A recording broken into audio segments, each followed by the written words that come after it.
Bonjour, je m'appelle William Amzalak, j'ai 78 ans et je suis médecin. Nous sommes le 30 mars 2020 et les médecins m'ont découvert par hasard, au décours d'une échographie, un cancer du foie. Je suis abasourdi. Les pensées circulent dans ma tête, c'est une tempête qui s'agite sous mon crâne, un véritable tsunami en vase clos. En sortant du cabinet et encore sous le choc, je croise sans le voir un de mes très anciens patients qui déambulait dans le couloir accroché à sa perfusion. Il m'a reconnu tout de suite, malgré le temps, et on a parlé. On a parlé surtout de son cancer.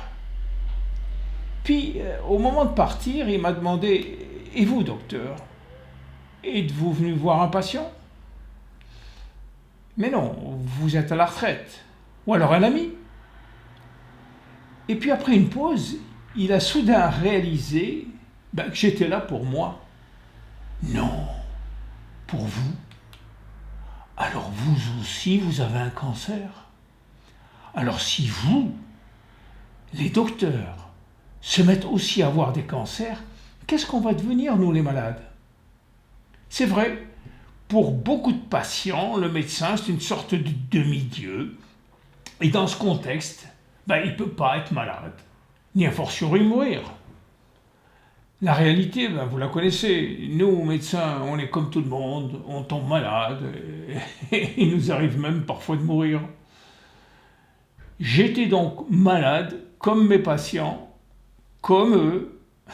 J'aurais voulu que mes médecins fussent des dieux, ce que, bien évidemment, ils n'étaient pas.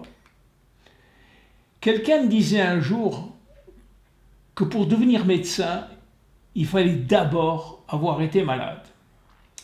Pour ma part, j'ai pratiqué la médecine pendant au moins 50 ans avant d'avoir un cancer.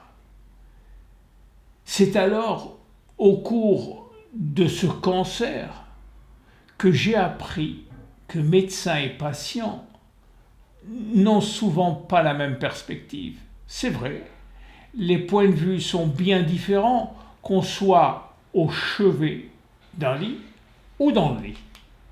Alors j'ai eu l'idée de créer cette série d'épisodes courts dans lesquels médecins qui sont devenus patients peuvent partager leurs expériences et leurs opinions avec les autres médecins patients, mais surtout avec les patients qui ne sont pas des médecins, qui, vous allez voir, attendent beaucoup de notre expérience cancéreuse.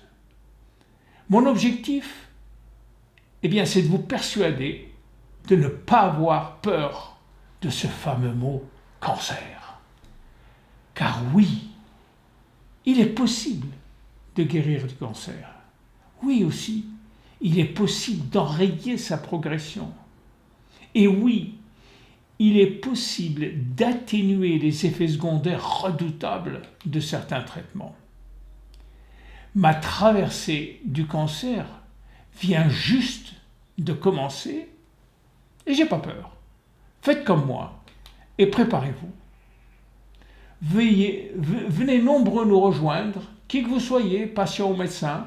C'est gratuit, il n'y a pas de cotisation ni d'incitation à l'achat. Alors à très bientôt dans notre premier épisode. Merci, au revoir.